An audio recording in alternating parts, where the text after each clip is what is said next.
It is far easier to get a loan when you have a W-2 paycheck versus when you're living off your brokerage account, for Mm. example. And so if you're going to go borrow money, if you're going to make a major purchase, I would argue to do that before you retire. Just the underwriting and all of the logistics is so much easier. Believe it or not, Corey, you could have $10 million and all of that being a brokerage, and it might be very difficult to get a loan for a mortgage. I mean, I know the mortgage lenders will say, no, we can do it. We can do it. And they probably can, but I'm just saying it's more difficult. It's not as easy. It's just like, oh, send me your W-2 or, your tax forms and proof of income from working 30 years or what, so again, if you're going to make a major purchase, again, as long as your financial plan can afford to make those payments and you need to borrow money, I would argue get that underwriting, get that stuff done before you retire. Even if you're going to get a credit card, right? If you're going to pull out another credit card or something, That's true. apply for that stuff before you retire, just so that it's that much easier because you don't have to go with those headaches. So You have thoughts on this one?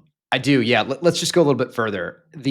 For someone that's one side of it, right? If someone's looking to buy a new home, for example, but let's talk about the other piece, Jake, that I'm sure you and I know that I talk about all the time is I need to pay off the mortgage before I retire. Let's talk about that. The Yeah, I other side of mean, buying the house. yeah, I think that has to do more with the psychology of money. So so again, that's important. Obviously, I don't want to dismiss the psychology of money.